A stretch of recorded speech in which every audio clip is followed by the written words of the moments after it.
देश की अदालत में मुकदमा का बोझ लगा हुआ है इस समय, खास तौर संपत्ति विवाद में। बड़े बड़े घराने जिनके पास अकूत संपत्ति है उनमें अधिक विवाद है उन संपत्ति को लेकर। इसका समाधान कैसे कर सकते हैं, इस बारे में हम जानेंगे आगरा के वरिष्ठ अधिवक्ता श्री मेघ सिंह यादव जी से और श्रीमती सरोज यादव जी से, जो कि बार काउंसिल यूपी की सदस्य पद की प्रत्याशी भी हैं, जो अब 2023 चुनाव का प्रस्तावित है। मेघ सिंह जी, क्या समाधान होता है? संपत्ति विवाद आगे ना हो परिवार में, इसका क्या समाधान हो सकता है? देखिए, ये तय है कि भारत में बहुत बड़ी संख्या में जो विवाद हैं वो हमारे माननीय अधीनस्थ न्यायालय से लेके माननीय उच्च न्यायालय और माननीय सर्वोच्च न्यायालय तक पेंडिंग है। ये एक बहुत बड़ी समस्या है। न्याय में देरी की भी एक बहुत बड़ी वजह ये है कि हमारे माननीय न्यायालय मुकदमों के बोझ के तले बहुत दबे हुए हैं। हाँ। जितना हमारे यहाँ प्रति व्यक्ति के हिसाब से न्यायालय होने चाहिए और माननीय न्यायाधीश होने चाहिए कार्यरत, उतने नहीं हैं। ऐसी स्थिति में माननीय सर्वोच्च न्यायालय ने काफ़ी लंबे समय से, जैसा आप देख रहे हैं, लोक अदालतों का जो आयोजन हो रहा है, लोक अदालतों का आयोजन है।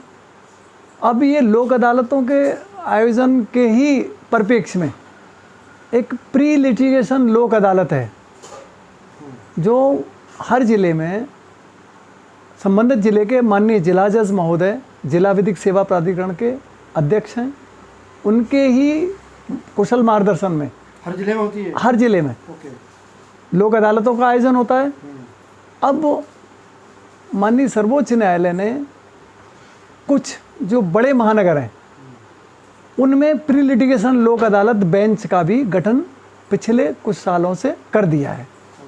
जिन न्यायालयों में प्री लिटिगेशन लोक अदालत बेंच का गठन हो चुका है, उन न्यायालयों के लोगों को ये सुविधा है कि वो अपने जो संपत्ति से संबंधित मामले हैं, मान लीजिए एक परिवार का मुखिया है, वो यदि चाहता है कि मैं अपने जीवन काल में अपनी जो संपत्ति है उसका सेटलमेंट अपने परिवार में, अपने साझीदार, अपने बच्चों में कर जाऊं, और अपने बेटी बेटियों में वो जो सेटलमेंट कर जाता है वो प्री लिटिगेशन लोक अदालत में यदि विधिवत रूप से करा लेता है, तो वो आप ऐसे मान के चलिए कि उस संबंधित व्यक्ति की जायदाद का, जो उसकी अपनी परिवार की है, भविष्य का एक सिविल सूट ख़त्म हो गया। भविष्य में चूँकि वो सारा सेटलमेंट सारे साझीदारों की और घर के मुखिया की रजामंदी से हुआ है, उनके विधिवत तरीके से एफिडेविट सभी के लगते हैं, उनके आधार लगते हैं, उनके फ़ोटो लगते हैं, उनके अधिवक्ता उनको वेरीफाई करते हैं, उनकी उपस्थिति को, उनके हस्ताक्षर को। वो सशरीर प्री लिटिगेशन लोक अदालत के समक्ष जब उपस्थित होते हैं और उस पारिवारिक सेटलमेंट से जब वो सहमत होते हैं, जब उनको पूछ लिया जाता है कि आपकी सहमति है, ये सेटलमेंट है, विधिवत जब एक बार सेटलमेंट हो गया तो वो फिर हमेशा हमेशा के लिए वो विवाद उस संपत्ति से संबंधित ख़त्म हो गया उन लोगों का।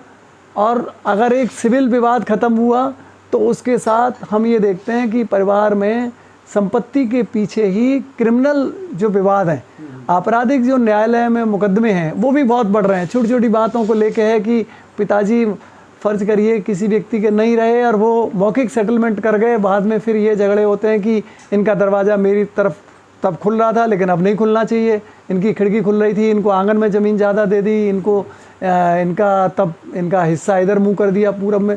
छोटे छोटे विषय, जैसे गांव में मेड़ के छोटे छोटे इशू होते हैं कि मेड़ को लेके हत्या तक के मुकदमे हो जाते हैं, उसी तरह से ये कहीं ना कहीं सिविल के मामले फौजदारी के मामलों को भी जन्म देते हैं।